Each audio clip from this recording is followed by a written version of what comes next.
नमस्कार, वीणाज किचनमध्ये स्वागत आहे आपलं। आज आपण ना कुर्ल्याचा मालवणी पद्धतीने रस्सा तयार करतोय। तर त्याच्यासाठी आपल्याला काही वाटण वगैरे लागणार आहे, तर त्याची तयारी सुद्धा आपण करून घेऊया।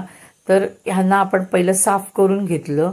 त्यानंतर इथे बघा कांदा चिरलाय, तो मी तव्यामध्ये परतते आणि तेल घालायच्या पूर्वीच परतून घेतलाय। थोडंसं पाणी मारून घेतलात की ना हा कांदा पटकन भाजला जातो। तर त्यानंतर आपण टाकलं त्याच्यात आलं आणि लसूण आणि छान कांदा असा परतून घेतला, तेल टाकलं थोडंसं वरून आणि त्यानंतर आपण ह्याच्यात खोबरं टाकतोय बघा, ते पण आपण छान असं परतून घेणार आहोत। आणि हे जे रस्सा मी बनवणार आहे ना, त्याच्यात मी सुकं खोबरं सुद्धा थोडंसं वापरलंय, अगदी 2 चमचे। ते मी काय करते, भाजते आणि थोडंसं वाटण त्याचं असं सुकं करून ठेवते आणि नंतर ह्या वाटणामध्ये ते जेव्हा आम्ही अंडी बनवतो किंवा खेकडे बनवतो, शेंगांचा रस्सा बनवतो त्यावेळेस टाकते, चिकन मटण अशा वेळेस। तर खेकडे बघा मी व्यवस्थित असे स्वच्छ साफ करून घेतलेत। आता आपण फोडणीची तयारी करूया। तर तेल टाकलंय, कांदा टाकलाय, हळद टाकलीये आणि आपला मालवणी मसाला टाकलाय 2 चमचे।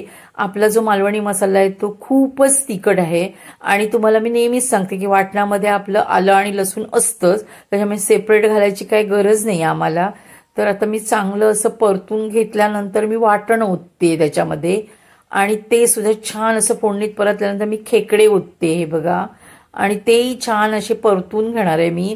आणि त्यानंतर ह्याचे छोटे पाय आहेत ना, ते वाटून घेणार आणि त्याचं पाणी सुद्धा थोडं टाकणार आहे आणि नंतर मग एकदम आपलं हे पाणी पूर्ण होणार आहे। त्यानंतर मी चवीपुरतं ह्याच्यात मीठ टाकणार आहे आणि 2-3 कोकम टाकायची। तर हे खेकडे मी पहिले वाटायला घेतलेत हे बघा इथे, आणि आता ह्याचं पाणी काढणार आहे, ह्याच्यात थोडं अजून पाणी टाकणार आहे। थोडं पाणी टाकून वाटायचं आणि मग पाणी वाढवायचं आणि ह्यांना व्यवस्थित असे धुवून घ्यायचे आणि गाळणीने गाळायचे। गाळल्यानंतर जे पाणी येतं ना, तर ते 2 मिनिटं तसंच ठेवायचं आणि ह्याच्या वरचं पाणीच टाकायचं, तळाचं पाणी टाकायचं नाही, कारण गाळणीने गाळलं तरी थोडीशी त्या पायांची कच असते ना ती जाते, म्हणून वरचंच पाणी मी टाकणार आहे आणि तुम्ही सुद्धा तसंच करा। तर जेवढं पाणी पाहिजे तेवढं मी टाकून घेतलंय, तळाचं फेकून दिलंय मी। आता ह्याला मी दणकावून उकळी काढणार आहे आणि उकळी काढायच्या पूर्वी मी मीठ कोकम ह्याच्यात टाकून घेणार आहे आणि चांगलं 15-20 मिनिटं उकळून घेणार आहे, म्हणजे मस्तपैकी आपला तिखट असा रस्सा हा तयार होणार आहे, जेणेकरून सर्दी खोकल्यावर आपण तो पिऊ सुद्धा शकतो।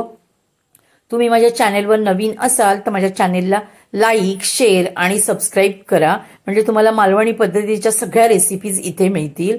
तर इथे बघा छान अशी दणकावून उकळी आलेली आहे आणि खेकड्याचा आपला रस्सा तयार झालेला आहे। हा तुम्ही चपाती, भाकरी, भाताबरोबर खाऊ शकता। चवीला तर अप्रतिम बनला होता आणि ह्या गावठी कुर्ल्या आहेत, त्याच्यामुळे ह्याच्यात कॅल्शियम पण भरपूर आहे, त्याच्यामुळे मस्तपैकी असा रस्सा तयार केला, वरून कोथिंबीर टाकली।